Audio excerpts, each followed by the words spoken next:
Hello students, in today's lecture number 4 on motion in a plane for class 11 we shall have discussion on scalar product and vector product, and also we shall discuss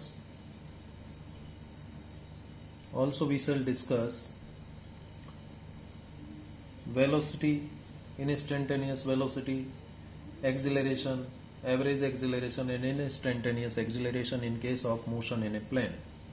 So first we discuss scalar product और dot product. बच्चों इससे पहले मैंने lecture 3 में आपको बताया था कि वेक्टर्स के 3 टाइप के हम मल्टीप्लिकेशन करते हैं। Multiplication of vector by real number, number 2 multiplication of vector by a scalar, and number 3 is multiplication of vector by another vector. And there are 2 categories of multiplication of vector by another vector. जब किसी vector को दूसरे vector से हम multiply करते हैं तो 2 type का ये मल्टीप्लिकेशन होता है, प्रोडक्ट होता है। इन 2 टाइप के जो ये प्रोडक्ट हैं, product of vector by another vector, पहली कैटेगरी है स्केलर प्रोडक्ट, दूसरा है वेक्टर प्रोडक्ट। स्केलर प्रोडक्ट को हम डॉट प्रोडक्ट भी कहते हैं और वेक्टर प्रोडक्ट को हम क्रॉस प्रोडक्ट भी कहते हैं। तो देखिए सबसे पहले हम बात करते हैं स्केलर प्रोडक्ट और डॉट प्रोडक्ट की। स्केलर प्रोडक्ट और डॉट प्रोडक्ट में मान लीजिए मेरे पास 2 वेक्टर हैं। एक वेक्टर ये है, मान लीजिए ये वेक्टर ए है, this is vector A and this one is vector B. ठीक है, इन दोनों वेक्टर्स के बीच में जो एंगल है वो थीटा है, मान लीजिए कितना है, थीटा है। तो यदि मैं इन दोनों वेक्टर्स का डॉट प्रोडक्ट निकालता हूं यानी स्केलर प्रोडक्ट करता हूं, देखिए अभी हम जानेंगे कि इसको स्केलर प्रोडक्ट क्यों कहते हैं या डॉट प्रोडक्ट क्यों कहते हैं। देखिए 2 वेक्टर्स आपको गिवन है, vector A and vector B, इन दोनों का डॉट प्रोडक्ट, ये डॉट लगा दिए बीच में तो डॉट प्रोडक्ट कहलाया। और इसका जो रिजल्ट आता है वो एक स्केलर क्वांटिटी आता है, इसलिए हम इसे स्केलर प्रोडक्ट के नाम से भी जानते हैं।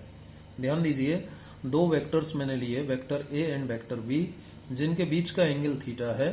ठीक है, इन दोनों वेक्टर्स का जब हम डॉट प्रोडक्ट निकालेंगे तो रिजल्ट जो आता है वो स्केलर क्वांटिटी आता है, इसलिए इसे हम स्केलर प्रोडक्ट के नाम से भी जानते हैं। तो ए डॉट बी जो आता है बेटा, ए डॉट बी आएगा आपका magnitude of vector A into magnitude of vector B into cos theta. Clear, ये आएगा, क्या आएगा, ए डॉट बी का value magnitude of vector A into magnitude of vector B into cos theta, जिसको आप इस तरीके से भी लिख सकते हो, vector A dot vector B, magnitude of vector A को आप सिंपली ए लिख सकते हो, मैग्नीट्यूड ऑफ वेक्टर बी को सिंपली बी लिख सकते हो इंटू कॉस थीटा। तो ये डॉट प्रोडक्ट हुआ 2 वेक्टर्स का, यानी स्केलर प्रोडक्ट हुआ। स्केलर प्रोडक्ट क्यों है, क्योंकि देखिए जब किसी वेक्टर का हम मैग्नीट्यूड ले लेते हैं, मॉड ले लेते हैं, मॉडुलस निकाल लेते हैं, तो वो स्केलर बन जाता है। तो एक स्केलर है, बी भी यहाँ पर एक स्केलर हो गया क्योंकि इसका भी मैग्नीट्यूड निकाल लिया और एंगल तो वैसे ही स्केलर है। ठीक है, कॉस थीटा है, ये तो दोनों के बीच का एंगल है। ठीक है, तो यहाँ पर ए डॉट बी यानी डॉट प्रोडक्ट जो आया वो 2 वेक्टर्स का डॉट प्रोडक्ट उन वेक्टर्स के मैग्नीट्यूड और कॉस थीटा के मल्टीप्लिकेशन के बराबर होता है। Product of magnitude of 2 vectors and cos theta is nothing but the dot product. ठीक है, ये हो गया magnitude of 2 vectors A and B. ठीक है, और इसको यदि हम cos थीटा से मल्टीप्लाई कर दें तो डॉट प्रोडक्ट आ जाएगा। इसे हम डॉट प्रोडक्ट या स्केलर प्रोडक्ट कहते हैं। स्केलर क्यों कह रहे हैं, क्योंकि ये जो रिजल्ट आया ये स्केलर आया। अब देखिए यहाँ पर मैं कुछ आपको बताना चाहूंगा, एक टर्म आता है प्रोजेक्शन। क्या आता है, प्रोजेक्शन आता है। ठीक है, तो मैं इसको अलग से बना लेता हूँ। मैं जानना चाहता हूँ कि projection of vector B on vector ए, ये मैं पहले जानना चाहता हूं। तो projection of vector B on vector A का मतलब क्या है। जैसे ये वेक्टर ए है, ठीक है, ये वेक्टर ए है और ये वेक्टर आपका बी है। ये वेक्टर कौन सा है, बी है, और दोनों के बीच का एंगल क्या है, थीटा। तो जो प्रोजेक्शन होगा, प्रोजेक्शन का मतलब है, देखिए हिंदी शब्द अर्थ की बात करें तो हिंदी अर्थ इसका प्रोजेक्शन का होता है परछाई, यानी इसका शैडो। यानी वेक्टर बी का प्रोजेक्शन ए पर, वेक्टर बी का प्रोजेक्शन ए पर निकालने के लिए आप यहां से क्या करेंगे, ये देखिए ये डॉटेड एक परपेंडिकुलर आप ड्रॉ कर दीजिए, ये परपेंडिकुलर ड्रॉ कर दिया, ठीक है। तो ये जो डिस्टेंस आएगी बेटा, ये जो डिस्टेंस आएगी जो किसके बराबर होगी, यदि ये बी है और ये एंगल थीटा है तो ये ए बराबर क्या हो जाएगा, बी कॉस थीटा हो जाएगा। कितना हो जाएगा, बी कॉस थीटा हो जाएगा। तो projection of B vector B on vector A क्या हो गया, projection of vector B on vector A क्या हो गया, बी कॉस थीटा हुआ, बी कॉस थीटा हुआ। B cos theta is the projection of vector A on to vector A. Vector A पर vector B का प्रोजेक्शन किसके बराबर हुआ, बी कॉस थीटा के बराबर हुआ। देखिए ये जो वैल्यू है यहां से यहां तक की, इस वैल्यू को ही तो हम बी कॉस थीटा कह रहे हैं, इसी को हम बी कॉस थीटा कह रहे हैं। तो ये प्रोजेक्शन हो गया बी का ए पर, ठीक है। तो कई बार क्वेश्चन में पूछ लेता है कि calculate projection of vector B on vector ए। तो दोनों के बीच का यदि एंगल पता है तो ये जो प्रोजेक्शन होगा, ये जो वैल्यू होगी, यदि जैसे इसको मान लेता हूं ओ है और इसको मान लेता हूं पी है और इसको मान लेता हूं ये क्यू है, तो ओ क्यू जो होगा, ओ क्यू, ये ओ क्यू जो होगा बेटा, ओ क्यू ये आपका प्रोजेक्शन कहलाएगा किसका, वेक्टर बी का वेक्टर ए पर। सिमिलरली यदि कहा जाए आपसे प्रोजेक्शन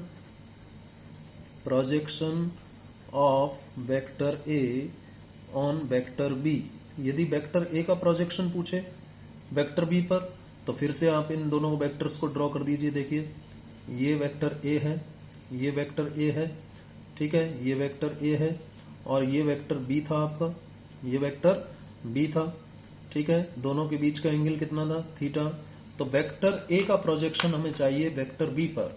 तो इस केस में जब देखिए वेक्टर बी का प्रोजेक्शन ए पर निकाला हमने, तो हमने बी से ए पर ये परपेंडिकुलर ड्रॉ किया, ठीक है। तो ओ क्यू जो आया वो बी का ए पर प्रोजेक्शन हो गया, यानी बी का ए पर प्रोजेक्शन बी कॉस थीटा के बराबर हुआ जब ए और बी के बीच का एंगल थीटा है। अब यदि प्रोजेक्शन ऑफ ए पूछ रहा है बी पर, तो ए से, ए के हेड से आप बी पर परपेंडिकुलर ड्रॉ कर दीजिए। ए के हेड से बी पर आप परपेंडिकुलर ड्रॉ करोगे तो ये परपेंडिकुलर ड्रॉ होगा, ये ओ और ये इसको मान लीजिए पी और इसको मान लीजिए क्यू। तो अब प्रोजेक्शन क्या हुआ, projection of vector A on vector B, ये डिस्टेंस हुई, यहां से यहां तक की डिस्टेंस हुई, यानी ओपी हुआ। प्रोजेक्शन क्या हुआ, ओपी हुआ। और ओपी का वैल्यू क्या आ जाएगा, ओपी का वैल्यू यदि हम निकालें, ओपी किसके बराबर आ जाएगा, ए कॉस थीटा के बराबर आ जाएगा, ए कॉस थीटा, ठीक है, ए कॉस थीटा। तो ए कॉस थीटा तो ए का बी पर प्रोजेक्शन हो गया और बी कॉस थीटा बी का ए पर प्रोजेक्शन हो गया। यदि आपसे पूछता है बी का ए पर प्रोजेक्शन, तो बी से आपने बी के हेड से परपेंडिकुलर ड्रॉ कर दिया। यदि आपसे पूछता है projection of vector A on vector B, तो ए के हेड से प्रोजेक्शन आपने परपेंडिकुलर ड्रॉ कर दिया बी पर। तो प्रोजेक्शन का मतलब परछाई है कि ये कितना शैडो इस पर आएगा, इसका कितना शैडो, इस वेक्टर बी का कितना शैडो, कितना पोर्शन इस वेक्टर ए को कितना शैडो से ढकेगा, वो प्रोजेक्शन कहलाएगा। वैसे ही वेक्टर ए वेक्टर बी पर कितनी परछाई डाल पाएगा, कितना इसको कवर कर पाएगा, वो उसका ए का प्रोजेक्शन हो जाएगा बी पर। तो ए का बी पर प्रोजेक्शन क्या है, ए कॉस थीटा। बी का ए पर क्या था, बी कॉस थीटा। ये बात ध्यान रखिएगा, ठीक है। अब मैं यहाँ पर केस लेता हूँ, जो डॉट प्रोडक्ट मैंने लिए हैं बेटा, इसमें केसेज की बात कर लेता हूं। देखिए डॉट प्रोडक्ट हमने क्या लिखा, vector A dot vector B, ये किसके बराबर लिखा था, ए बी कॉस थीटा। इसके लिए मैं केस डिफाइन करता हूं, if theta is equal to 0 degree. अब theta is equal to 0 degree होगा तो वेक्टर ए जिस डायरेक्शन में होगा बेटा, उसी डायरेक्शन में क्या होगा, वेक्टर बी होगा, उसी डायरेक्शन में वेक्टर बी होगा, यानी एक दूसरे के पैरेलल होंगे। जब थीटा की वैल्यू 0 है तो दोनों वेक्टर्स एक दूसरे के क्या होंगे, पैरेलल होंगे। और जब पैरेलल होंगे तो दोनों वेक्टर्स का जो डॉट प्रोडक्ट आएगा ए डॉट बी, ये किसके बराबर आ जाएगा, A B cos 0, A B cos 0, क्योंकि थीटा की वैल्यू 0 है तो क्या आ गया, ए बी आ गया, ए बी आ गया। तो जब दो वेक्टर्स पैरेलल हैं तो उनका डॉट प्रोडक्ट उनके मैग्नीट्यूड के मल्टीप्लीकेशन के बराबर होता है। लेकिन यदि केस सेकंड ले लेता हूं, केस सेकंड में यदि मैं कहता हूं कि if theta is equal to 90 degree, 90 degree का मतलब क्या है कि दो वेक्टर्स, ये वेक्टर ए है और एक वेक्टर ये इस तरीके से होगा, यानी दोनों वेक्टर एक दूसरे के परपेंडिकुलर हैं, तो ये एंगल हो गया अब 90 डिग्री। जब एंगल 90 डिग्री हो गया तो इनका जो स्केलर प्रोडक्ट आएगा, डॉट प्रोडक्ट आएगा, वो ए बी कॉस 90 होगा। और कॉस 90 क्या होता है, 0, तो ए डॉट बी क्या आ गया, 0 आ गया, यानी इनका स्केलर प्रोडक्ट और डॉट प्रोडक्ट क्या आ गया, 0 आ गया उस केस में, ठीक है। जब पैरेलल थे, ए और बी पैरेलल थे, तो उनका जो स्केलर और डॉट प्रोडक्ट आया वो ए बी के बराबर आ गया। जब परपेंडिकुलर है वेक्टर तो उनका जो डॉट प्रोडक्ट है स्केलर प्रोडक्ट वो जीरो आ रहा है। और एक केस ले लेते हैं, यदि हम कहते हैं कि दोनों वेक्टर्स एक दूसरे से डायरेक्शन में अपोजिट हैं यानी एंटी पैरेलल हैं, यानी मैं ले लेता हूं if theta is equal to 180 degree. यदि थीटा की वैल्यू मैं 180 कंसीडर करता हूं तो एक वेक्टर तो बेटा ऐसे होगा और एक वेक्टर ऐसे होगा। ठीक है, ये मान लेता हूं वेक्टर ए है और ये मान लेता हूं वेक्टर बी है। तो दोनों एक दूसरे के एंटी पैरेलल हुए तो थीटा की वैल्यू 180 हो जाएगी, और थीटा की वैल्यू जब 180 होगी तो जो स्केलर प्रोडक्ट आएगा इनका ए बी कॉस 180, और कॉस 180 का वैल्यू आप जानते हो क्या होता है, -1 होता है। तो ये कितने के बराबर आ जाएगा, ए माइनस ए बी के बराबर आ जाएगा। यानी ए और बी का जो डॉट प्रोडक्ट आएगा स्केलर प्रोडक्ट अब माइनस ए बी के बराबर आ गया। ठीक है, तो ये तीनों केसेस भी आपको पता होने चाहिए। अब देखिए, अब और एक इम्पॉर्टेंट बात मैं आपको स्केलर और वेक्टर प्रोडक्ट के बारे में बताऊंगा। क्या है देखिए, जानते हैं स्केलर और वेक्टर प्रोडक्ट की जब हम बात करते हैं बेटा, तो ध्यान रखिए दो सेम यूनिट वेक्टर्स का यदि आप डॉट प्रोडक्ट निकालते हो, ध्यान रखिएगा दो सेम यूनिट का डॉट प्रोडक्ट हमेशा क्या आता है, 1 आता है। क्यों आएगा, देखिए सेम यूनिट वेक्टर्स हैं, आई डॉट आई हैं, तो क्या आएगा इनका डॉट प्रोडक्ट क्या होगा, आई कैप मैग्नीट्यूड इंटू आई कैप मैग्नीट्यूड इंटू दोनों के बीच एंगल क्या हो जाएगा, 0 हो जाएगा। भाई आई कैप पॉजिटिव एक्स को और आई कैप भी पॉजिटिव एक्स को रिप्रेजेंट कर रहा है, यानी दोनों सेम डायरेक्शन में है तो कॉस 0 हो गया। अब यूनिट वेक्टर का डॉट प्रोडक्ट तो मैग्नीट्यूड तो वैसे ही 1 होता है, और इस यूनिट वेक्टर का मैग्नीट्यूड भी 1 हो जाएगा, और cos 0 भी क्या हो गया, 1 हो गया। यानी आई डॉट आई क्या आ गया, 1 के बराबर आ गया। तो आई डॉट आई 1 होता है। सिमिलरली जे डॉट जे निकालोगे आप, दो सेम यूनिट वेक्टर्स का डॉट प्रोडक्ट हमेशा 1 आएगा, क्योंकि दोनों के बीच का एंगल फिर क्या हो जाएगा, 0 डिग्री हो जाएगा। तो इसी तरीके से हम जे डॉट जे निकाल देंगे। इसी तरीके से यदि आप के डॉट के निकालोगे तो इन सेम यूनिट वेक्टर्स का डॉट प्रोडक्ट भी क्या आएगा, 1 आएगा। तो इस बात को आप ध्यान रखिएगा, दो सेम यूनिट वेक्टर्स का डॉट प्रोडक्ट हमेशा क्या आता है, 1 आता है। अभी मैंने बताया आपको, देखिए दो सेम यूनिट वेक्टर्स यदि ये सेम डायरेक्शन में हैं तो ए डॉट बी बराबर क्या आ गया, उनके मैग्नीट्यूड के बराबर आ गया, cos 0 1 हो गया। ठीक है, अब दो वेक्टर यदि एक दूसरे के परपेंडिकुलर हैं तो देखिए उस केस में क्या होगा, यदि मैं निकालता हूं, देखिए आप सब जानते हैं इस बात को, मैंने आपको कई बार ये बातें बता रखी हैं कि ये एक्स एक्सिस है, ये वाई एक्सिस है, और ये जेड एक्सिस है, और ये ओरिजिन है।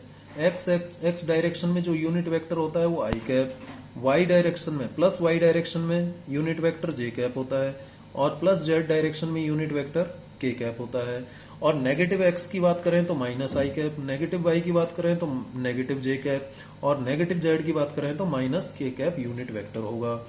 तो देखिए जब मैं लिखता हूं I cap dot J cap, इसका डॉट प्रोडक्ट क्या होगा, 0 आएगा। कैसे आएगा 0, दो डिफरेंट यूनिट वेक्टर्स का डॉट प्रोडक्ट हमेशा 0 होगा। क्यों होगा, देखिए अब देखो जरा, आई इस तरफ है और जे इस तरफ है, तो दोनों के बीच का एंगल कितना हुआ, 90 डिग्री हुआ।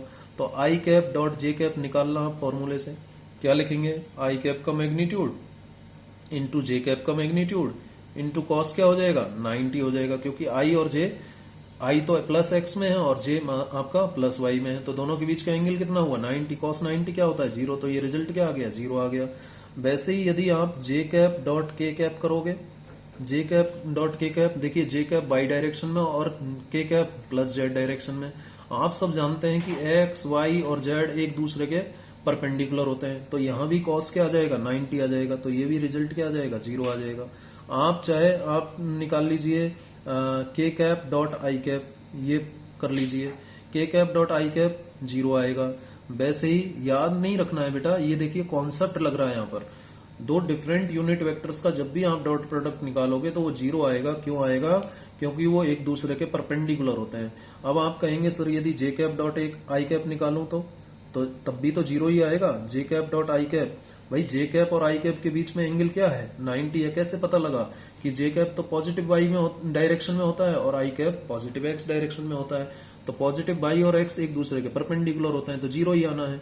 वैसे ही जे कैप डॉट के कैप 0 है तो के कैप डॉट जे कैप भी क्या होगा, 0 होगा। ठीक है, जैसे के कैप डॉट आई कैप 0 है तो आई कैप डॉट के कैप भी 0 होगा। तो ध्यान रखिएगा क्या कंक्लूजन निकला कि सेम यूनिट वेक्टर्स का डॉट प्रोडक्ट हमेशा 1 होता है और डिफरेंट यूनिट वेक्टर्स का डॉट प्रोडक्ट हमेशा 0 होता है। ये बात आप ध्यान रखिएगा, ठीक है। ये बात आप ध्यान रखेंगे तो आपके क्वेश्चंस जो है आसानी से सॉल्व हो जाएंगे, ठीक है। क्या नोट करके आप लिख सकते हैं, नोट लिख सकते हैं चाहे तो कि it is clear that number 1 क्या क्लियर है कि डॉट प्रोडक्ट और scalar product of any two same unit vectors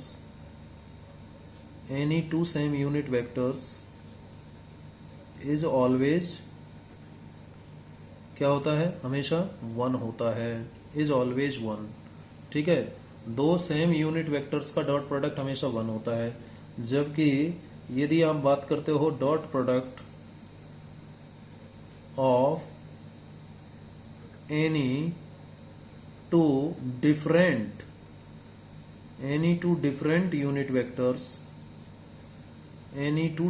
unit vectors is always 0, क्या होगा, 0 होगा। डिफरेंट यूनिट वेक्टर्स का डॉट प्रोडक्ट हमेशा क्या होगा, 0 होगा। मतलब क्या हुआ कि यदि दो वेक्टर्स एक दूसरे के परपेंडिकुलर हैं, ठीक है, मतलब क्या हुआ, देखिए फर्स्ट वाले का मीनिंग क्या निकल रहा है कि दो से देखिए इनका कंक्लूजन हम इस तरीके से भी लिख सकते हैं। इट मीन्स, मैं आगे लिख देता हूं, इट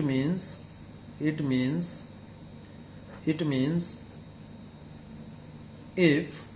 इफ टू वेक्टर्स, ठीक है, इफ टू वेक्टर्स, कैसे vectors, if two same vectors, ठीक है, if two same vectors are in same direction, ठीक है, then their dot product will always be 1, क्या होगा, 1 हो जाएगा डॉट प्रोडक्ट। दूसरा कंक्लूजन क्या निकला, इफ एनी टू, ठीक है, एनी भी लिख सकते हो, एनी टू सेम या any two different vectors are perpendicular to each other, then their dot product will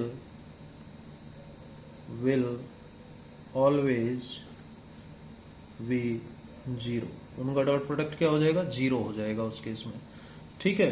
तो एक दूसरे के परपेंडिकुलर हैं वेक्टर्स तो उनका डॉट प्रोडक्ट 0 होता है, और सेम डायरेक्शन में है तो डॉट प्रोडक्ट हमेशा 1 आएगा, और अपोजिट डायरेक्शन में है तो डॉट प्रोडक्ट हमेशा -1 आएगा, -1 आएगा। चलिए ये कहानी हुई डॉट प्रोडक्ट की, किसकी कहानी हुई, डॉट प्रोडक्ट की, ठीक है। चलिए बात कर लेते हैं आगे बात करते हैं। यहां पर कुछ आप चाहें तो प्रॉपर्टीज भी लिख सकते हैं, क्या प्रॉपर्टीज आएंगी, प्रॉपर्टीज ऑफ डॉट प्रोडक्ट, ये भी लिख लीजिए। चलिए प्रॉपर्टीज ऑफ डॉट प्रोडक्ट, क्या क्या प्रॉपर्टीज आएंगी। नंबर 1, कोई भी दो वेक्टर्स हैं, मान लीजिए एक वेक्टर ए है, दूसरा वेक्टर भी वेक्टर ए है, इनका डॉट प्रोडक्ट हमेशा क्या आएगा, इनका डॉट प्रोडक्ट देखिए क्या आएगा, वेक्टर ए का मैग्नीट्यूड इंटू कॉस 0, यानी क्या आ गया बेटा, a इंटू ए, कॉस 0 1, यानी क्या आ गया, a²। एक बात। दूसरी जो प्रॉपर्टी है कि किन्हीं भी दो डिफरेंट यूनिट वेक्टर्स का डॉट प्रोडक्ट कम्यूटेटिव लॉ को फॉलो करता है। किसको फॉलो करता है, कम्यूटेटिव लॉ को फॉलो करता है, फॉलोज कम्यूटेटिव लॉ। किसको फॉलो कर रहा है बेटा, कम्यूटेटिव लॉ ऑफ मल्टीप्लिकेशन, ठीक है। तीसरी जो प्रॉपर्टी यहां से निकल के आती है वो क्या है, ये डिस्ट्रीब्यूटिव लॉ को भी फॉलो करता है, डिस्ट्रीब्यूटिव लॉ को भी फॉलो करता है। जैसे ये 3 वेक्टर्स हैं, मान लीजिए 3 वेक्टर्स हैं, A dot vector B plus vector C, तो इसको कैसे लिखा जाएगा बेटा, A vector A dot vector B plus vector A dot vector C. जो पहले है उसको पहले, जो बाद में है उसको बाद में। देखिए ए डॉट बी लिखा है, ना कि बी डॉट ए, यहां ध्यान रखना, ए डॉट सी लिखा है, देखो ठीक है। ये डिस्ट्रीब्यूटिव प्रॉपर्टी हो गई। वैसे ही आप चाहें तो एक प्रॉपर्टी और लिख सकते हैं, क्या, कि यदि आपको दे रखा है A dot B dot C, ये दे रखा है एसोसिएटिव प्रॉपर्टी जिसको हम कह सकते हैं, तो ये बराबर हो जाएगी, आप लिख सकते हो vector A dot vector B dot C, ये बराबर होगी। ठीक है, क्लियर। कुल मिला के जो फाइनल प्रॉपर्टी निकलती है कि वेक्टर ए और वेक्टर बी का डॉट प्रोडक्ट क्या आता है, ए बी कॉस थीटा आता है, जो कि एक स्केलर क्वांटिटी है। तो कभी भी दो वेक्टर्स का डॉट प्रोडक्ट हमेशा क्या आएगा, स्केलर आएगा। ये क्या आ गया बेटा, स्केलर आएगा। ठीक है, तो दो वेक्टर्स को आप डॉट प्रोडक्ट कर दो तो वो क्या आएगा, स्केलर आएगा, ये ध्यान रखना। जैसे कि फॉर एग्जाम्पल ले लेते हैं हम, ठीक है, कि work is a scalar quantity. Work scalar क्यों है, क्योंकि work is the dot product of force and displacement. 9th में तो आपने इसको इनटू बोला था, लेकिन ये बेसिकली इनटू नहीं होता, ये क्या होता है, डॉट प्रोडक्ट होता है फोर्स और डिस्प्लेसमेंट का। कौन, वर्क। ठीक है, तो ये वर्क जो है, work is a scalar quantity, work is a scalar quantity. क्यों, because it is the result of dot product of two vector quantities. ठीक है, दो वेक्टर क्वांटिटीज का डॉट प्रोडक्ट का रिजल्ट कौन है, वर्क है, तो वर्क कैसी हो गई, स्केलर क्वांटिटी हो गई। ठीक है, तो ये कहानी हुई बेटा किसकी, डॉट प्रोडक्ट की और स्केलर प्रोडक्ट की। चलिए आगे बढ़ते हैं, बात करेंगे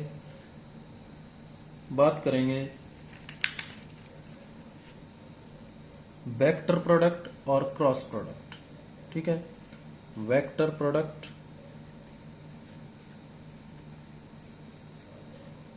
जिसे हम क्रॉस प्रोडक्ट भी कहते हैं, क्रॉस प्रोडक्ट, वेक्टर प्रोडक्ट और क्रॉस प्रोडक्ट, इसके बारे में बात करेंगे अभी। तो वेक्टर प्रोडक्ट और क्रॉस प्रोडक्ट क्या होता है, वही दो वेक्टर्स हम मान लेते हैं। ठीक है, दो वेक्टर्स हम मान लेते हैं। मान लीजिए एक वेक्टर ये है,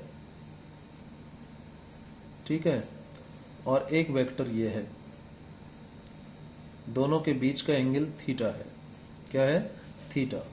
तो क्रॉस प्रोडक्ट मतलब वेक्टर ए का वेक्टर बी के साथ क्रॉस, इसको क्रॉस बोलेंगे, इनटू नहीं बोलेंगे, ध्यान रखना। लोअर क्लास वाला मैथमेटिक्स नहीं है अब ये इनटू का सिंबल नहीं है, ये क्या है, क्रॉस, ए क्रॉस बी ऐसे बोलेंगे, vector A cross vector B. ठीक है, और इसका रिजल्ट होता है बेटा वेक्टर ए का मैग्नीट्यूड इंटू वेक्टर बी का magnitude into sine theta into N cap और आता है, यानी यूनिट वेक्टर और आता है। क्या आता है, यूनिट वेक्टर और आता है यहां पर। ठीक है, अगर आप लिखोगे क्या, v क्रॉस ए लिखोगे ना, v क्रॉस ए, तो क्या आएगा, वेक्टर b का मैग्नीट्यूड इंटू वेक्टर ए का मैग्नीट्यूड इंटू साइन थीटा, और यहां पर जो यूनिट वेक्टर है वो बदल जाएगा, उसका डायरेक्शन बदल जाएगा। इसका मतलब यह है, ध्यान रखिएगा कि कभी भी cross product A cross B बराबर नहीं होता किसके, बी क्रॉस ए के। A cross B cross A के बराबर नहीं होता। ए क्रॉस बी हमेशा किसके बराबर होगा, माइनस बी क्रॉस ए के बराबर होगा, माइनस बी क्रॉस ए के बराबर होगा। ध्यान देना इस बात पर। तो देखिए जो क्रॉस प्रोडक्ट है इसका रिजल्ट क्या आ रहा है, ये एक स्केलर है, ये एक स्केलर है, ये स्केलर है, लेकिन ये यूनिट वेक्टर इसको वेक्टर बना रहा है। तो रिजल्ट कैसा आ रहा है, इसका वेक्टर आ रहा है। क्रॉस प्रोडक्ट का रिजल्ट वेक्टर आता है, इसलिए इसे वेक्टर प्रोडक्ट भी कहते हैं, वेक्टर प्रोडक्ट भी कह रहे हैं। ठीक है, तो ए क्रॉस बी क्या होता है, वेक्टर प्रोडक्ट होता है, क्योंकि इसका रिजल्ट क्या आता है, वेक्टर आता है। अब ऐसे ही बी क्रॉस ए करें तो बी ए साइन थीटा और क्या आएगा, माइनस एन कैप। यानी यदि आप वेक्टर्स का डायरेक्शन बदलोगे, यदि ए क्रॉस बी की जगह बी क्रॉस ए करोगे, ए क्रॉस बी करने का मतलब ए से बी पर जा रहे हो। ठीक है, ए से बी पर जा रहे हो, ए क्रॉस बी करने का मतलब, और बी क्रॉस ए का मतलब बी से ए पर आ रहे हो, तो डायरेक्शन बदल रही है। क्या बदल रही है? डायरेक्शन बदल रही है। ठीक है, तो यहां पर हम डायरेक्शन फाइंड आउट करना चाहें कि क्या डायरेक्शंस होंगी, तो देखिए इसके लिए हम right hand thumb rule use कर सकते हैं, या कॉर्क स्क्रू रूल से हम डायरेक्शन पता कर सकते हैं। जैसे मैं दो वेक्टर ले लेता हूं बेटा, इसकी डायरेक्शन समझने का प्रयास करते हैं। एन कैप जो यूनिट वेक्टर है वो किस डायरेक्शन में होगा, इसकी डायरेक्शन हम पता करने का प्रयास करते हैं। तो जैसे मैं दो वेक्टर ले लेता हूं, एक मान लीजिए वेक्टर ए है और एक ये वेक्टर बी है। ये वेक्टर बी है और ये वेक्टर ए है। ठीक है, यहां तक वेक्टर ए और वेक्टर बी ये दो वेक्टर्स हैं, और इन दोनों के बीच का एंगल क्या है? थीटा है। दोनों के बीच का एंगल है थीटा। ठीक है, तो मैं ए से बी पर जा रहा हूं, ए क्रॉस बी, ए क्रॉस बी। ठीक है, ए क्रॉस बी। तो screw rule, cork screw rule, देखिए स्क्रू ऐसा होता है, स्क्रू ये शार्पन एज है स्क्रू का, और ये ब्लंट पोर्शन है, ये स्क्रू होता है, जानते हो आप। ठीक है, तो आप ऐसे घुमा रहे हो स्क्रू को, ए से बी पर जा रहे हो ना, क्योंकि ये डायरेक्शन तो हो गया आपका ए का, वेक्टर ए का, और ये डायरेक्शन हो गया किसका? वेक्टर बी का। ठीक है, और ये एंगल जो हुआ ए से बी पर जा रहे हो तो थीटा, ए से बी पर जा रहे हो तो स्क्रू किस तरफ जाएगा? स्क्रू डेफिनेटली ऊपर की तरफ मूव करेगा, स्क्रू डेफिनेटली ऊपर की तरफ मूव करेगा। तो इस डायरेक्शन में कौन होगा? ए क्रॉस बी होगा, ए क्रॉस बी होगा, जो कि एन कैप का डायरेक्शन होगा, जो कि किसका डायरेक्शन होगा? एन कैप का डायरेक्शन होगा। ठीक है, तो ये डायरेक्शन जो निकल के आया, ये जो वेक्टर निकल के आया बेटा, ये डायरेक्शन बेसिकली किसका हो गया? ए क्रॉस बी का हो गया। ए से बी पर जाओगे तो ए क्रॉस बी हो गया। लेकिन यदि बी से ए पर आओगे तो ये डायरेक्शन नीचे आ जाएगा, ये नीचे आ जाएगा, ये डायरेक्शन हो जाएगा V cross A, V cross A हो जाएगा बी से ए पर आओगे तो। ठीक है, तो देखिए दोनों डायरेक्शन में अपोजिट है, इसलिए क्या आ रहा है? नेगेटिव साइन आ रहा है। ठीक है, तो इसको हम राइट हैंड थंब रूल से भी समझ सकते हैं, ये कॉर्क स्क्रू रूल है।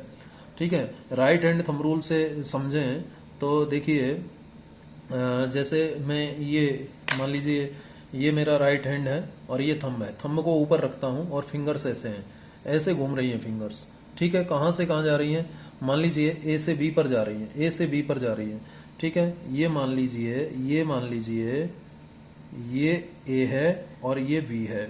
ठीक है, ये मैं ए का डायरेक्शन लेता हूं, ये वेक्टर ए का डायरेक्शन है और ये वेक्टर बी का डायरेक्शन है। ठीक है, और इनके बीच का एंगल थीटा है। अब मैं फिंगर्स को ऐसे घुमा रहा हूँ, ऐसे घुमा रहा हूँ बेटा, ऐसे घुमा रहा हूँ, यानी फिंगर्स ए से बी पर जा रही हैं। तो ए से बी पर जब फिंगर्स जाएंगी, देखिए ये ए है मान लीजिए और ये बी है, तो फिंगर्स ऐसे जा रही हैं, ए से बी पर जा रही है, ए से बी पर जा रही है, तो थंब कहाँ है? ऊपर है। तो थंब जिस डायरेक्शन में होता है ना बेटा, वो डायरेक्शन किसका हो जाएगा? ए क्रॉस बी का डायरेक्शन हो जाएगा। यानी ए क्रॉस बी का डायरेक्शन एन कैप का डायरेक्शन होगा। किसका डायरेक्शन होगा? एन कैप, यानी इस डायरेक्शन में एन कैप हो जाएगा, यूनिट वेक्टर हो जाएगा। जिस डायरेक्शन में ए क्रॉस बी है उसी डायरेक्शन में एन कैप यानी यूनिट वेक्टर होगा। ठीक है, तो इस तरीके से राइट हैंड थंब रूल से हम निकाल सकते हैं। ठीक है, तो ये थंब का डायरेक्शन हो गया, ऊपर क्या हो गया? थंब, थंब का डायरेक्शन हो गया, और ये फिंगर्स का घूमने का डायरेक्शन हो गया। फिंगर्स, फिंगर्स, फिंगर्स ऐसे घूम रही हैं। ठीक है, ये कॉर्क स्क्रू रूल हो गया, ये स्क्रू रूल हो गया, ये स्क्रू रूल हो गया। ठीक है, और ये कौन सा रूल हो गया? ये राइट हैंड थंब रूल हो गया, राइट हैंड थंब रूल। ठीक है, क्लियर? तो इस तरीके से हम ए क्रॉस बी की डायरेक्शन पता कर सकते हैं। तो आपने देखा ए से बी पर जाओगे तो थंब कहाँ जा रहा है? ऊपर जा रहा है। ए से बी पर थंब ऊपर जा रहा है, लेकिन बी से ए पर जाओगे तो थंब नीचे होगा ना। बी से ए पर जाओगे तो थंब नीचे होगा। क्लियर है? बी से ए पर जाएंगे तो थंब नीचे, यानी इसके अपोजिट आ जाएगा, यानी इसलिए यहां पर माइनस आ रहा है। अप्लाई करके देखना, यही आएगा। ठीक है, अब देखिए आगे, आगे देखते हैं। अभी मैंने थोड़ी देर पहले आपको यूनिट वेक्टर्स के बारे में बताया। क्या बताया बेटा? ये एक फ्रेम ऑफ रेफरेंस मैंने लिया था और आपसे मैंने कहा था कि ये एक्स एक्सिस है और ये वाई एक्सिस है। ठीक है, और ये जेड एक्सिस है। समझना ध्यान से, एक्स डायरेक्शन में यूनिट वेक्टर क्या होता है? I cap. वाई डायरेक्शन में क्या होता है? जे कैप। और के जेड डायरेक्शन में क्या होता है? के कैप। ठीक है, यदि हम नेगेटिव एक्स की बात करें, ये एक्स डैश मतलब नेगेटिव एक्स की बात करें, तो यूनिट वेक्टर क्या होगा, माइनस आई कैप होगा। यदि हम नेगेटिव वाई की बात करें, ये नेगेटिव वाई नीचे की तरफ होगा, यानी वाई डैश को आप नेगेटिव कहते हो, तो वाई डैश की डायरेक्शन में कौन होगा, माइनस जे कैप होगा। ठीक है, यदि ये ऊपर की तरफ है, ऊपर की तरफ है बेटा, ये इस तरफ बनाया लेकिन ऊपर की तरफ है, ठीक है, पॉजिटिव जेड होगा ऊपर की तरफ, और नीचे की तरफ हम इसको ऐसे बना दें तो ये हो गया जेड डैश का डायरेक्शन। किसका डायरेक्शन हो गया, जेड डैश का, यानी नेगेटिव जेड, यानी इस डायरेक्शन में क्या हो जाएगा, माइनस के कैप हो जाएगा नेगेटिव जेड डायरेक्शन में। तो ये यूनिट वेक्टर्स आपको पता है। ध्यान रखिए हमेशा दो यूनिट वेक्टर्स का, देखिए एक और मैं यहाँ पर डायग्राम बना रहा हूँ, इसको भी आपको समझना। ये मैंने एक सर्किल बनाया है, ठीक है, और यहाँ पर मैं लिख देता हूँ आई कैप, ये आई कैप लिख दिया बेटा, ठीक है, और ये मैं लिख देता हूँ जे कैप, ये मैंने जे कैप लिख दिया, और यहाँ लिख दीजिए के कैप, इसी ऑर्डर में लिखना है। ठीक है, अब देखिए क्रॉस प्रोडक्ट पता करना है मुझे पता करना है कि आई कैप क्रॉस आई कैप कितना होगा। ठीक है, दो सेम यूनिट वेक्टर्स का क्रॉस प्रोडक्ट निकालना चाहता हूं। तो देखिए जरा, आई कैप क्रॉस आई कैप क्या होगा, फॉर्मूला लगाइए। फॉर्मूला क्या है आपके पास, ये देखिए ये रहा फॉर्मूला, वेक्टर ए का मैग्नीट्यूड वेक्टर बी का magnitude into sine theta into N cap. ठीक है, यही तो है। तो आई कैप क्रॉस इसका मैग्नीट्यूड हो गया, क्रॉस आई कैप निकाल रहे हैं तो आई कैप दूसरे आई कैप का मैग्नीट्यूड लिया, और थीटा क्या हो जाएगा, यहाँ जीरो हो जाएगा। थीटा क्या हो जाएगा, जीरो। कैसे पता लगा जीरो हो जाएगा, कि आई कैप यानी पॉजिटिव एक्स डायरेक्शन में है, और यहां पर क्या आ जाएगा आपका यूनिट वेक्टर आई कैप। भाई आई कैप ही तो होगा, पॉजिटिव एक्स में है तो एन कैप किस डायरेक्शन में होगा, आई कैप डायरेक्शन में होगा। तो देखिए अब, लेकिन ये रिजल्ट क्या आ गया, जीरो आ गया। साइन जीरो जीरो होता है, तो I cap cross I cap क्या आ गया बेटा, जीरो आ गया। आई कैप क्रॉस आई कैप जीरो आ गया। ध्यान रखिए सेम यूनिट वेक्टर्स का क्रॉस प्रोडक्ट यानी vector product, same unit vectors का क्रॉस प्रोडक्ट और वेक्टर प्रोडक्ट जीरो होगा। ये प्रूव हो गया यहाँ से, सेम यूनिट वेक्टर्स का क्रॉस प्रोडक्ट और वेक्टर प्रोडक्ट हमेशा क्या होगा, जीरो होगा। ये ध्यान रखिएगा, हमेशा जीरो होगा। सेम यूनिट वेक्टर्स का क्रॉस प्रोडक्ट और वेक्टर प्रोडक्ट क्या होगा, जीरो होगा। ये बात ध्यान रखिएगा। क्यों जीरो हो रहा है, देखिए मैंने एक का करके बताया आपको, वैसे ही बाकी का हो जाएगा। ठीक है, लेकिन यदि आपके पास डिफरेंट यूनिट वेक्टर्स हो, मान लीजिए आपके पास रिजल्ट है, मान लीजिए आप आई कैप क्रॉस जे कैप का करना चाहते हैं, तो कैसे लिखेंगे इसको, इस क्रॉस प्रोडक्ट को कैसे लिखेंगे, magnitude of I cap into magnitude of J cap लिखेंगे यानी। और आई और जे देखिए जरा, आई इस तरफ है और जे ऊपर की तरफ है, तो एंगल कितना हो गया, 90 डिग्री हो गया। तो यहाँ साइन क्या आ जाएगा, 90 आ जाएगा। साइन क्या आ जाएगा, 90 आ जाएगा या नहीं। और यहाँ पर यूनिट वेक्टर यदि हम बात करें आई कैप क्रॉस जे कैप, तो यूनिट वेक्टर जो है क्या आ जाएगा, आई कैप क्रॉस जे कैप किस किस डायरेक्शन में होगा, आई कैप क्रॉस जे कैप किस डायरेक्शन में जाएगा, के कैप डायरेक्शन में जाएगा। किस डायरेक्शन में जाएगा यूनिट वेक्टर, के कैप डायरेक्शन में जाएगा। भाई आई और जे के जो परपेंडिकुलर होगा उसी में तो जाएगा। थंब कहां से कहां जा रहा है, आई से जे पर जा रहा है, वो फिंगर्स कहां से कहां जा रही हैं, आई से जे पर। तो यदि ये आई है और ये जे है तो रिजल्ट क्या आएगा, के आएगा।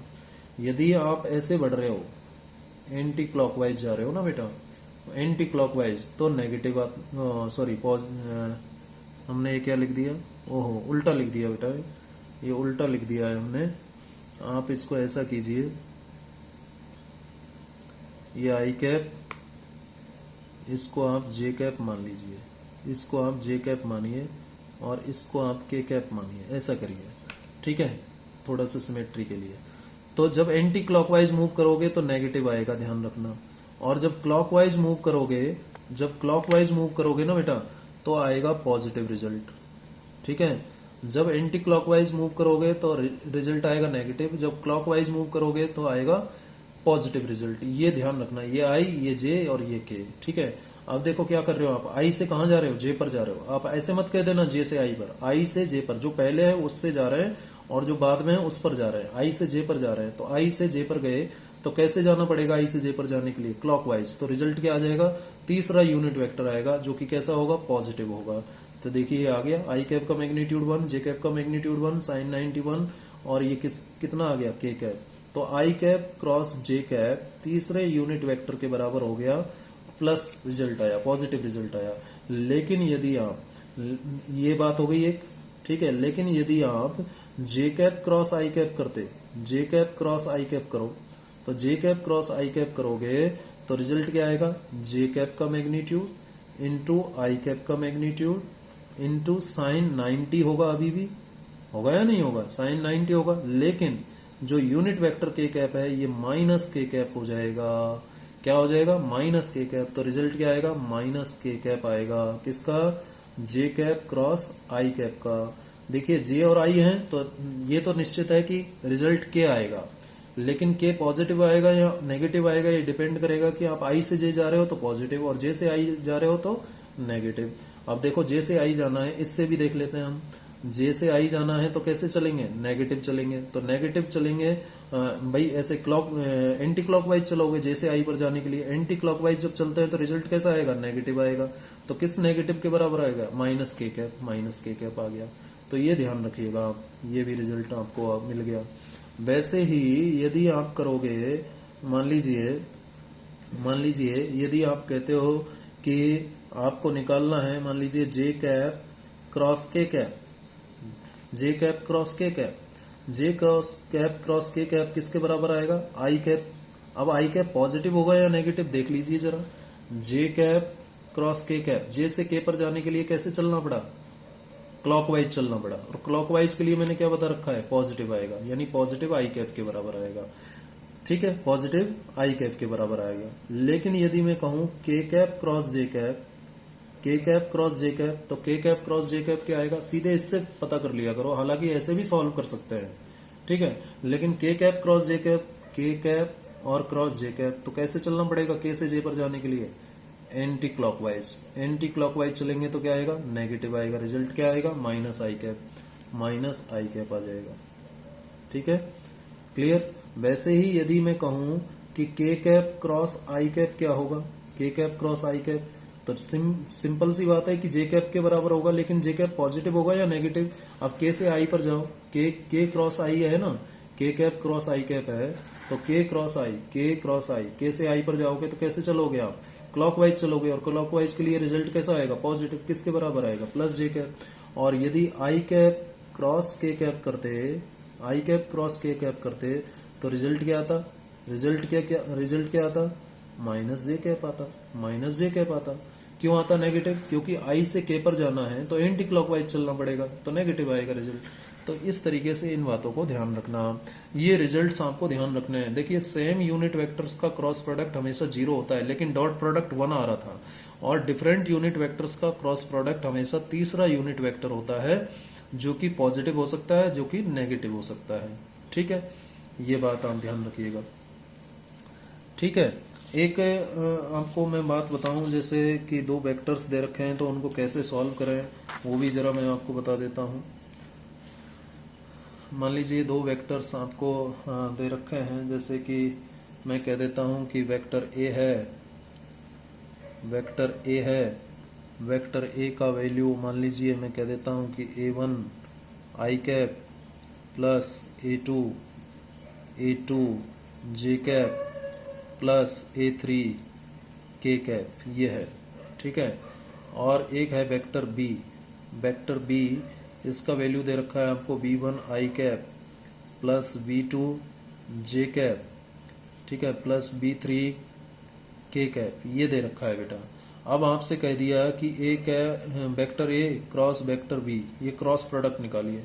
अब जब एक दो तरीके हैं इसका, या तो आप सिंपली क्रॉस प्रोडक्ट करो तो वो बहुत बड़ा हो जाएगा, ठीक है। दोनों तरीके मैं आपको यहाँ एक्सप्लेन कर देता हूँ। ठीक है, तो ए कैप वेक्टर ए लिखिए, A1 आई कैप प्लस A2 जे कैप प्लस A3 के कैप, ये पहला हो गया। ठीक है, और क्रॉस की जगह क्रॉस लगाया। अब वेक्टर बी की वैल्यू रखिए, B1 आई कैप प्लस B2 जे कैप प्लस B3 के कैप। अब देखिए इसको सॉल्व करो, ये पहले वाला पकड़ो और इसको तीनों के साथ करो। तो जो देखो कैसे करेंगे, B1 आई कैप का पहले A1 आई कैप के साथ करो, तो A1 V1 जो पहले लिख रहा है, A1 पहले है ना, इधर लेफ्ट में है तो इसको पहले लिखो, B1 बाद में है तो बाद में लिखा, और आई कैप का क्रॉस प्रोडक्ट, आई कैप क्रॉस आई कैप, ठीक है, ये इन दोनों का रिजल्ट आया। B1 आई कैप को पहले इससे मल्टीप्लाई किया, अब इससे मल्टीप्लाई करो B1 तो क्या आएगा, A2 V1, लेकिन जो यूनिट वेक्टर्स हैं वो J कैप पहले आएगा फिर क्रॉस आई कैप, इस तरीके से आएगा, ठीक है, क्लियर।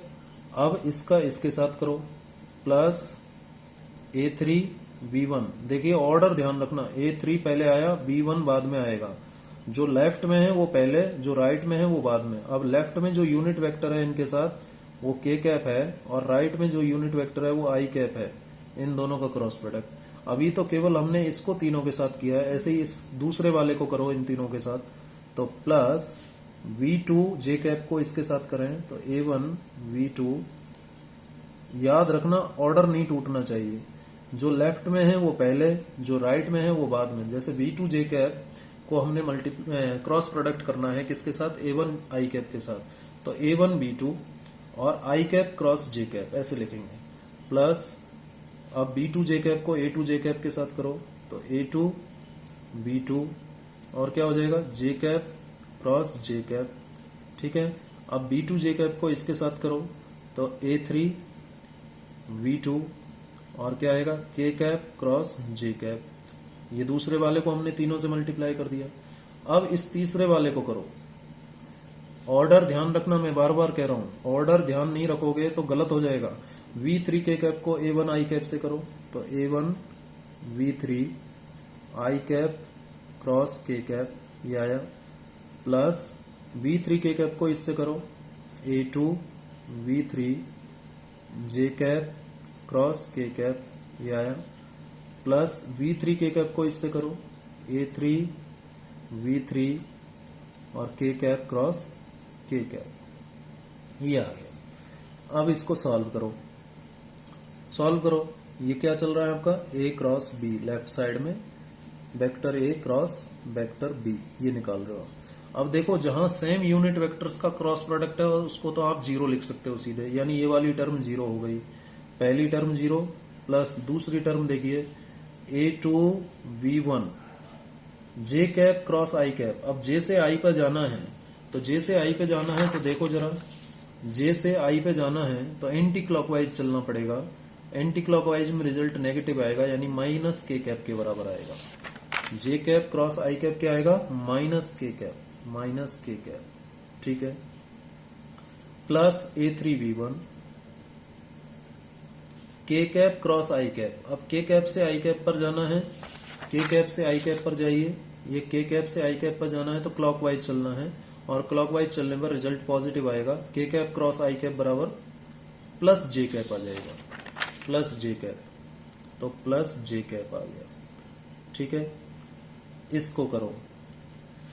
इसको करो plus A1 B2 I cap cross J cap, I से J पर जाने के लिए क्लॉकवाइज चलना है, रिजल्ट क्या आएगा, प्लस K कैप, फिर J cap cross J cap, same unit vectors का क्रॉस प्रोडक्ट जीरो हो जाता है तो इसको तो हम सीधे जीरो लिख सकते हैं, प्लस A3 V2 और K cap cross J cap, ये क्या हो जाएगा, K कैप से J कैप पर जाना है तो उल्टा चलना पड़ेगा, एंटी क्लॉकवाइज चलना पड़ेगा, और एंटी क्लॉकवाइज चलने में नेगेटिव रिजल्ट आएगा I कैप के बराबर, ठीक है।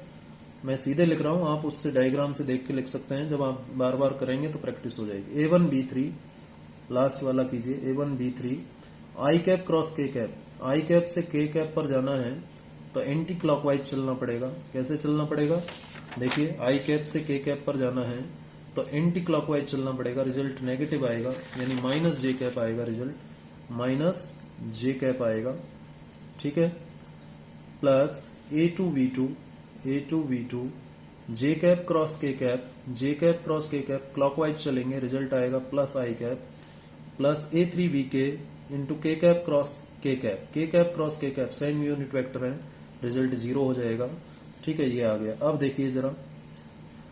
देखिए जरा इसमें कुछ कैंसिल हो रहा है तो कैंसिल कर दीजिए, ठीक है, और नहीं हो रहा है तो कोई बात नहीं।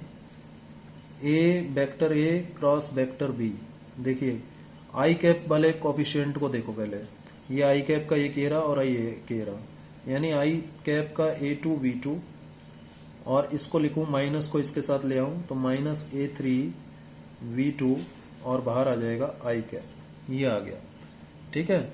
और प्लस अब आप जे कैप के कोफिशिएंट लिखिए, A3 V1 और जे कैप कहाँ है, ये रहा, -A1 V3 हो जाएगा, इस माइनस को इधर ले आए, -A1 V3, ठीक है, इंटू जे कैप। फिर के कैप का लिखिए, के कैप का क्या है, प्लस के कैप का एक तो ये रहा और एक ये है A1 B2, प्लस वाले को पहले लिख लें, A1 B2, और ये हो जाएगा -A2 V1 और क्या आ जाएगा के कैप, ये रिजल्ट आ जाएगा A क्रॉस B का। अब ये तो एक लंबा प्रोसेस हो गया बेटा, ठीक है, इसमें टाइम लगता है, इसके लिए हमारे पास डायरेक्ट मेथड भी है। अब वो डायरेक्ट मेथड क्या है उसे भी हम जान लेते हैं। देखिए A क्रॉस B ये निकालना है, A क्रॉस B, तो पहले इसको इक्वल लिखो और ऐसे बड़े बड़े मैग्नीट्यूड वाले सिंबल लगा दो, जिसको हम मैथमेटिक्स में क्या कहते हैं, डिटर्मिनेंट कहते हैं। मैथमेटिक्स में इन सिंबल्स को क्या कहते हैं, डिटर्मिनेंट कहते हैं, हिंदी में सारणिक कह सकते हो, डिटर्मिनेंट, ठीक है। अब ऊपर ही ऊपर यहां पर सबसे पहले लिख दो जो यूनिट वेक्टर्स हैं। देखिए ए वेक्टर ए ये है, वेक्टर बी ये है, दोनों में यदि आप ऑब्जर्व करोगे तो यूनिट वेक्टर आई कैप जे कैप के कैप, आई कैप जे कैप के कैप, ये यूनिट वेक्टर्स हैं।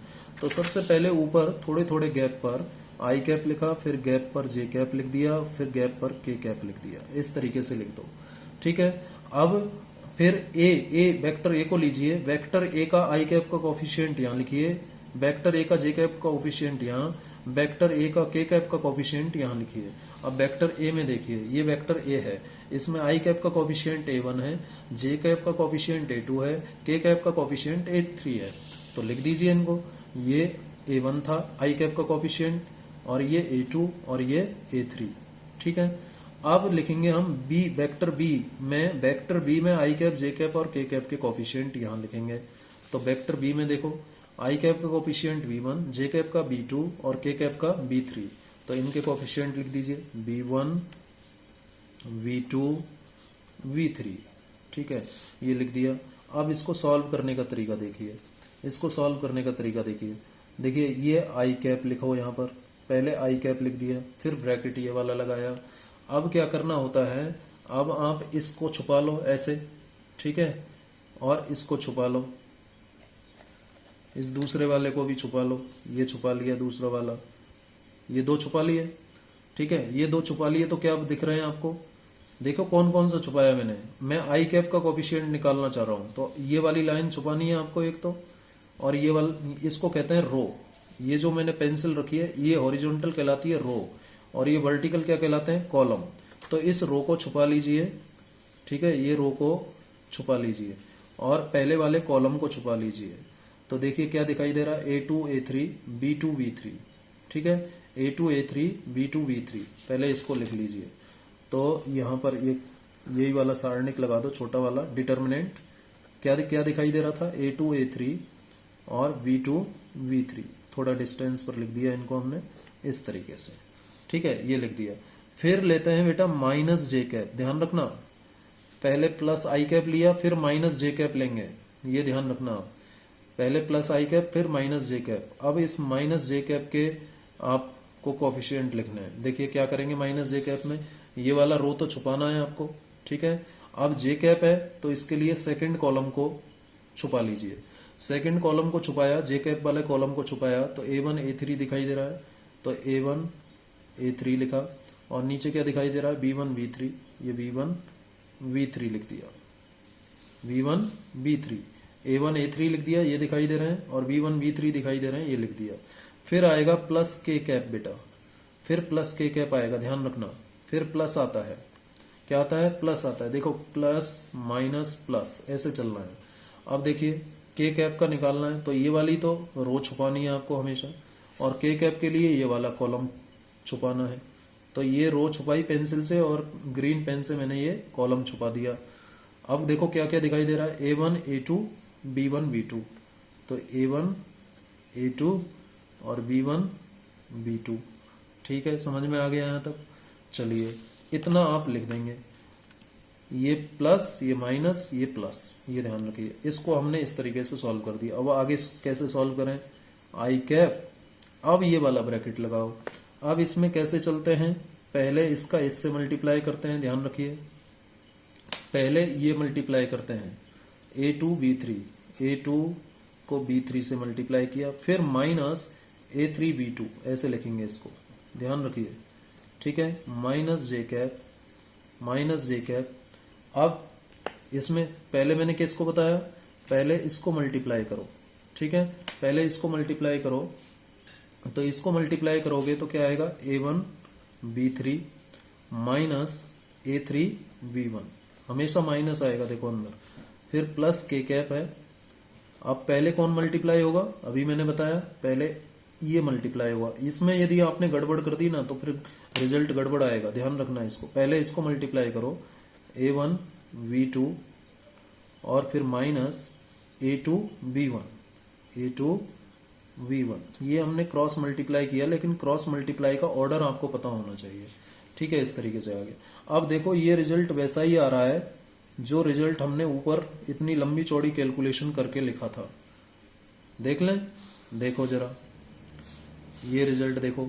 आई कैप का कोफिशिएंट क्या आया था, A2 V2, A2 V2 और A3 V2, ये B3 होना चाहिए। देखिए जरा आई कैप का कोफिशिएंट कहां पर है, ये आई कैप, ये रहा A3 V2 है ना, और आई कैप कहाँ है, ये A2 V3 होना चाहिए।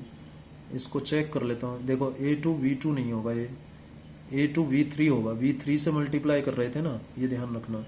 ये जैसे मेरे से गड़बड़ हुई है वैसे हो सकती है भाई, A2 V3 होगा, ये A2 V3 होगा। ठीक है, तो A2 V3, A2 V3 ध्यान रखिए। तो आई कैप का कोफिशिएंट क्या है, A2 V3 minus A3 V2। तो देखो आई कैप का कोफिशिएंट क्या आया, A2 V3 minus A3 V2, same आ गया। फिर देखो प्लस जे कैप, प्लस जे कैप है ना, और A3 V1 minus A1 V3, minus A1 V3। अब देखो मेरा A3 V1 यहां माइनस के बाद में है, A1 B3 ये पॉजिटिव है। यदि इसमें से माइनस लूंगा तो ये प्लस हो जाएगा, तो A3 V1 minus A1 B3 वैसा ही आ जाएगा, तो ये भी सेम हो गया। अब देखो के कैप का कोफिशिएंट क्या है, के कैप का कोफिशिएंट आया था हमारा A1 B2 minus A2 B1। तो देखो यहाँ भी A1 B2 minus A2 B1। तो ये शॉर्ट ट्रिक है सॉल्व करने का, ये ज्यादा इंपॉर्टेंट है, इसको आप समझिएगा। ये ट्रिक यदि आपको आ जाती है, ये डिटर्मिनेंट सॉल्व करना आपको आ जाता है, तो क्रॉस प्रोडक्ट आप सॉल्व कर पाएंगे। अब देखिए क्रॉस प्रोडक्ट का रिजल्ट क्या आ रहा है, हमेशा एक वेक्टर क्वांटिटी आएगा। कैसा क्वांटिटी आएगा, वेक्टर क्वांटिटी आएगा। ठीक है, अब देखिए इसमें क्रॉस प्रोडक्ट कुछ केसेस लिख लेते हैं हम। जैसे हम बात कर रहे हैं कि cross product of two parallel और एंटी पैरेलल वेक्टर्स की यदि मैं बात करूं, नोट करके लिख लेते हैं, नोट करके लिख लेते हैं। क्या नोट लिख लूं पहला, कि cross product of two parallel और एंटी पैरेलल वेक्टर्स, पैरेलल और एंटी पैरेलल वेक्टर्स का क्रॉस प्रोडक्ट क्या होगा, हमेशा इज ऑलवेज जीरो, जीरो होगा। देखिए पैरेलल वेक्टर्स हैं, ऐसे हैं, तो एक ही डायरेक्शन हुआ ना, यानी आई कैप क्रॉस आई कैप आएगा तो जीरो आएगा ना, थीटा की वैल्यू जीरो हो जाएगी। यदि एंटी पैरेलल है, एंटी पैरेलल मतलब ये हो गया, एंटी पैरेलल में भी थीटा 180 आएगा। अब थीटा 180 आएगा तो साइन 180 भी तो जीरो होता है, A cross B is equal to A B sine theta, ऐसे ही तो आता है। साइन 180 भी जीरो होता है, साइन जीरो भी जीरो होता है। तो theta is equal to zero और 180 होने से हमेशा दो वेक्टर्स का क्रॉस प्रोडक्ट क्या आएगा, जीरो आएगा। यानी पैरेलल और एंटी पैरेलल वेक्टर्स का क्रॉस प्रोडक्ट हमेशा जीरो होता है। ठीक है, अब यदि म्यूचुअली परपेंडिकुलर वेक्टर्स हैं तो उनका जो क्रॉस प्रोडक्ट होगा वो मैग्नीट्यूड ऑफ वेक्टर्स के मल्टीप्लिकेशन के बराबर होगा। तो लिख देते हैं cross product of two mutually perpendicular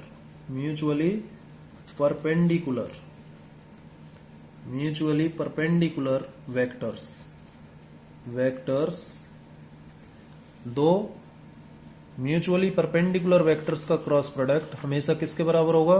product of magnitude of is always equal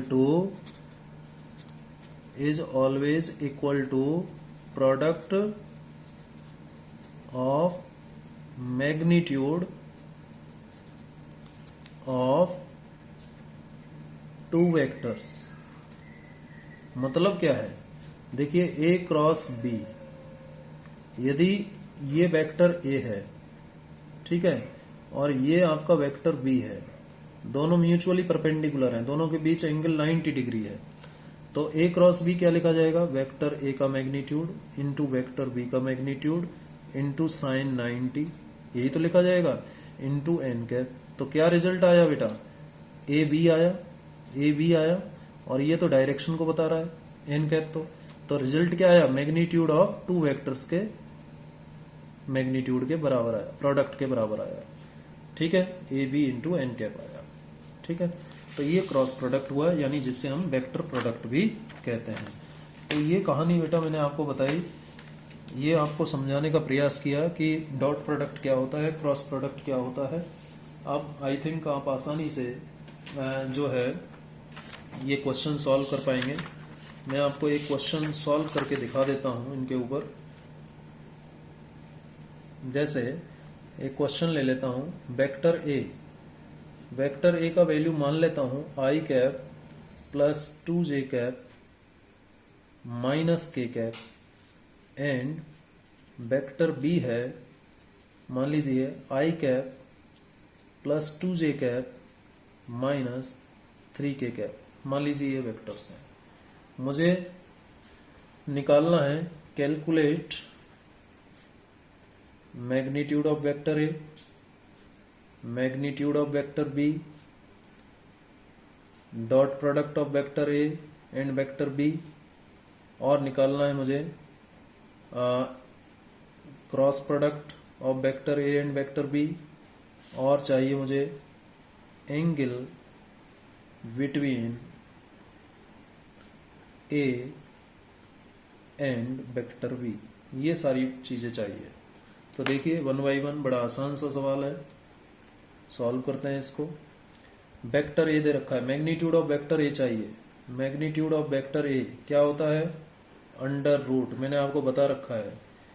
जब ऐसे हो तो square of coefficient of I cap का कोफिशिएंट क्या है वेक्टर ए में? 1, तो 1 का square plus square of coefficient of J cap का कोफिशिएंट क्या है? 2, तो 2 का square plus square of coefficient of K cap का कोफिशिएंट क्या होगा? -1, तो -1 होल स्क्वायर। इस तरीके से आप मैग्नीट्यूड ऑफ वेक्टर ए निकाल सकते हो। 1 हो गया, ये 4 हो गया, ये +1 हो गया, ये कितना आया? अंडर रूट 6 आया। यानी मैग्नीट्यूड ऑफ वेक्टर ए कितने के बराबर आ गया? 6 के, अंडर रूट 6 के बराबर आ गया। ये मैग्नीट्यूड ऑफ वेक्टर ए निकाल लिया। सिमिलरली यदि आपको मैग्नीट्यूड वेक्टर बी चाहिए, इसका मैग्नीट्यूड चाहिए, तो क्या लिखेंगे? वही under root magnitude of vector B, तो square of coefficient of I cap क्या है? आई कैप का कोफिशिएंट 1, इसका square plus square of coefficient of J cap का कोफिशिएंट क्या है? 2, इसका square plus square of coefficient of K cap का कोफिशिएंट क्या है? -3, तो इसका स्क्वायर। सॉल्व करो क्या आ जाएगा? 1 + 4 + 9 कितना हो गया? 14, अंडर रूट 14। ये रिजल्ट आ गया किसका? वेक्टर बी का मैग्नीट्यूड, ठीक है। अब मुझे vector A dot vector B भी चाहिए, vector A dot vector B चाहिए, डॉट प्रोडक्ट भी चाहिए, vector A dot vector B. तो कैसे निकालेंगे? Vector A dot vector B, तो देखिए 2 तरीके हैं, या तो वेक्टर ए की वैल्यू रखिए, वेक्टर बी की वैल्यू रखिए, फिर उनको मल्टीप्लाई कीजिए, या फिर सीधे इसका फॉर्मूला यूज कर लीजिए। लेकिन फॉर्मूले में हमें कॉस थीटा चाहिए, थीटा नहीं पता है, ठीक है। तो कॉस थीटा नहीं पता है तो सिंपली आप ए की वैल्यू रखिए, I cap plus 2 J cap minus K cap, ये है आपका vector A, dot vector B की वैल्यू रखिए, I cap plus 2 J cap minus 3 K cap. ठीक है, अब देखिए क्या आ जाएगा ये। अब इस वही इसका पहले इन तीनों के साथ आई कैप का आई कैप के साथ dot product, I cap dot I cap, ठीक है, ये हो गया, प्लस आई कैप का इस 2 जे कैप के साथ 2 J cap dot I cap, ये हो गया, जो पहले लिखा है उसको पहले, जो बाद में बाद में, minus K cap dot I cap, ऐसे लिखेंगे। ठीक है, फिर प्लस 2 जे कैप का कीजिए, तो प्लस 2 आई कैप इसके साथ कर रहे हैं डॉट जे कैप, फिर 2 जे कैप का 2 जे कैप के साथ, तो 2 इंटू 2 4 जे कैप डॉट जे कैप। ठीक है, फिर माइनस 3 के कैप का इसके साथ कीजिए, सबके वो सॉरी ये रह गया 2 जे कैप का, 2 जे कैप का माइनस के कैप के साथ कीजिए, तो माइनस 2 के कैप डॉट जे कैप। ध्यान रखिए ऑर्डर नहीं बदलना है आपको, के कैप डॉट जे कैप ही लिखना है। ठीक है, आगे देखिए, फिर माइनस 3 के कैप का कीजिए आई कैप के साथ, तो माइनस 3 आई कैप डॉट के कैप। ठीक है, फिर माइनस 3 के कैप का प्लस 2 जे कैप के साथ कीजिए, तो माइनस 6 माइनस 3 प्लस 2 माइनस 6 हो गया, और जे कैप डॉट के कैप आएगा, जे कैप डॉट के कैप। ठीक है, फिर माइनस 3 के कैप का माइनस 1 माइनस के कैप के साथ कीजिए, तो प्लस के 3 आ जाएगा, के कैप डॉट के कैप, ये आ जाएगा। अब देखिए सेम यूनिट वेक्टर्स का डॉट प्रोडक्ट हमेशा क्या होता है, 1 होता है, ये हम जानते हैं। तो I cap dot I cap 1, दो डिफरेंट यूनिट वेक्टर्स का डॉट प्रोडक्ट हमेशा 0 होता है, तो ये 0 हो गया, ये टर्म, ये भी 0 हो गया, ये भी 0 हो गया, डिफरेंट है। ये सेम यूनिट वेक्टर्स का डॉट प्रोडक्ट है, 1 हो जाएगा, जे कैप डॉट जे कैप, तो 4 इंटू 1 यानी 4 आ जाएगा, माइनस 2 के कैप डॉट जे कैप 0 हो जाएगा, माइनस 0 हो जाएगा। ठीक है, ये डिफरेंट यूनिट वेक्टर्स हैं। यहां पर देखें तो माइनस आई कैप डॉट के कैप 0 हो जाएगा, माइनस 6 जे कैप डॉट के कैप 0 हो जाएगा। डिफरेंट यूनिट वेक्टर्स का डॉट प्रोडक्ट हमेशा 0 होता है, सेम यूनिट वेक्टर्स का डॉट प्रोडक्ट हमेशा 1 होता है, तो ये प्लस 3 आ जाएगा। अब देखिए क्या आ गया, 1 प्लस 4 5 और प्लस 3 8, ये रिजल्ट आ गया। A dot vector A dot vector B, दोनों का डॉट प्रोडक्ट हमने निकाल लिया, vector A dot vector B. अब एंगल चाहिए ए और बी के बीच, तो अब एंगल निकाला जा सकता है आसानी से। कैसे, देखिए, since vector A dot vector B is equal to A B cos theta, ये होता है। अब हमें कॉस थीटा चाहिए, तो कॉस थीटा क्या आया, vector A dot vector B upon A B, है या नहीं। अब vector A dot vector B तो अभी निकाला है हमने, 8 आ गया, और ए बी, ए मतलब ये ए का मतलब मैग्नीट्यूड ऑफ वेक्टर ए और बी का मतलब मैग्नीट्यूड ऑफ वेक्टर बी, ये हमने ऑलरेडी निकाल रखे हैं। देखिए ये मैग्नीट्यूड ऑफ वेक्टर ए √6 और मैग्नीट्यूड ऑफ वेक्टर बी √14, तो ये इन दोनों को मल्टीप्लाई करें 6 इंटू 14, ये कॉस थीटा का वैल्यू आया। ये किसका वैल्यू आया, कॉस थीटा, और यहां से थीटा निकालना है, तो कॉस इनवर्स 8 अपॉन इन दोनों को मल्टीप्लाई कर दें, या फिर सीधे ऐसे ही लिख दें। ठीक है, इसको सॉल्व करने से कॉस इनवर्स आप कॉस टेबल से देख लीजिए, इसका वैल्यू आ जाएगा, थीटा का वैल्यू। ठीक है, तो एंगल निकल गया। अब बच गया केवल क्या, अब बच गया केवल ए क्रॉस बी। एंगल हमने निकाल लिया, ए क्रॉस बी यानी क्रॉस प्रोडक्ट करना है, तो क्रॉस प्रोडक्ट करने के लिए ए क्रॉस बी, मैंने ये वाला प्रोसेस यूज करूंगा बेटा, मैं शॉर्ट प्रोसेस है। ठीक है, ऐसे डिटर्मिनेंट बनाए हमने, और यहाँ क्या लिख दिया, आई कैप जे कैप के कैप, क्योंकि यही तो तीनों यूनिट वेक्टर हैं। देखिए आई कैप जे कैप के कैप, आई कैप जे कैप के कैप। अब देखिए वेक्टर ए में आई कैप का कोफिशिएंट 1, जे कैप का कोफिशिएंट +2 और के कैप का कोफिशिएंट -1, तो लिख दीजिए यहाँ पर आई कैप का कोफिशिएंट क्या है, +1 वेक्टर ए में, जो पहले लिखा है उसका कोफिशिएंट पहले वेक्टर ए में देख रहे हैं। जे कैप का कोफिशिएंट क्या है, +2 और के कैप का कोफिशिएंट -1 है। ठीक है, और वेक्टर बी में देखें तो वेक्टर बी में आई कैप का कोफिशिएंट +1, जे कैप का कोफिशिएंट +2 और के कैप का कोफिशिएंट -3, तो लिखिए +1 +2 और -3, ये आ गया। अब इसको सॉल्व करना मैंने अभी आपको बताया था, आई कैप ये निकालना है तो कौन सा आएगा, मैंने आपको बताया ये वाला छुपा लीजिए, ठीक है, और ये वाला फर्स्ट वाला छुपा लीजिए। तो 2 आई कैप के लिए फर्स्ट कॉलम छुपाएंगे, फर्स्ट रो, 2 -1 2 -3 ये बचे, 2 -1 2 -3, थोड़ा दूर दूर लिखना है। फिर माइनस जे कैप आता है, फिर ये आएगा सिंबल, फिर प्लस के कैप आता है, फिर ये डिटर्मिनेंट आएगा, ठीक है। तो माइनस जे कैप के लिए क्या करें, फर्स्ट रो तो छुपानी ही है, और जे कैप के लिए सेकंड कॉलम छुपाओगे, क्या दिखाई दे रहा है, 1 -1 1 -3, 1 -1 और 1 -3, ठीक है। के कैप के लिए थर्ड कॉलम छुपाएंगे और फर्स्ट रो छुपी रहेगी, तो क्या दिखाई दे रहा है, 1 2 1 2, ये हो गया। अब सॉल्व कैसे करना है, पहले इनका क्रॉस मल्टीप्लाई करेंगे, लेकिन पहले ऐसे मल्टीप्लाई करेंगे, ध्यान रखिए, इस तरीके से मल्टीप्लाई करते हैं। तो क्या आ जाएगा, आई कैप 2 × -3 -6, फिर माइनस आता है, और 2 × -1 -2, तो ये प्लस हो जाएगा, ध्यान रखिएगा, माइनस माइनस का भी ध्यान रखना होता है, माइनस जे कैप होता है। फिर देखिए 1 को -3 से मल्टीप्लाई किया तो -3, और 1 को -1 से किया तो -1, और यहाँ माइनस आता है तो ये +1 हो जाएगा। फिर के कैप, अब देखिए 1 को 2 से किया 2 मल्टीप्लाई, फिर -2 को 1 से करेंगे 2, तो ये तो 0 आ गया, ठीक है, और ये आ गया -4 आई कैप, मैग्नीट्यूड को पहले लिखेंगे बेटा। फिर यहाँ क्या आएगा, -2, और बाहर लेंगे तो +2 हो जाएगा जे कैप, और ये 0 आ गया, लिखने की जरूरत नहीं है, या फिर ऐसे लिख सकते हो 0 के कैप, हालांकि लिखने की इसकी जरूरत नहीं है। तो वेक्टर ए वेक्टर बी का क्रॉस प्रोडक्ट क्या आ गया, ये आ गया, सिंपली क्या आ गया, -4 आई कैप +2 जे कैप, ये रिजल्ट आ गया, ठीक है। तो इस तरीके से क्रॉस प्रोडक्ट निकाल सकते हैं। चलिए, ये बात हो गई। तो आज इस वीडियो में बेटा इतना ही। आज हमने scalar product and vector product की बात की। अगले वीडियो में हम बात करेंगे velocity, average velocity, instantaneous velocity, acceleration, average acceleration, instantaneous acceleration in a plane, motion in a plane के केस में हम बात करेंगे। हमने motion in a straight line में भी ये बातें पढ़ी थी, लेकिन अब हम मोशन इन ए प्लेन में हम ये बातें अगले लेक्चर में करेंगे कि क्या होता है कि वेलोसिटी, जैसे कि 1 डायमेंशनल मोशन होता है, तो जिस डायरेक्शन में वेलोसिटी होता है उसी डायरेक्शन में एक्सीलरेशन होता है।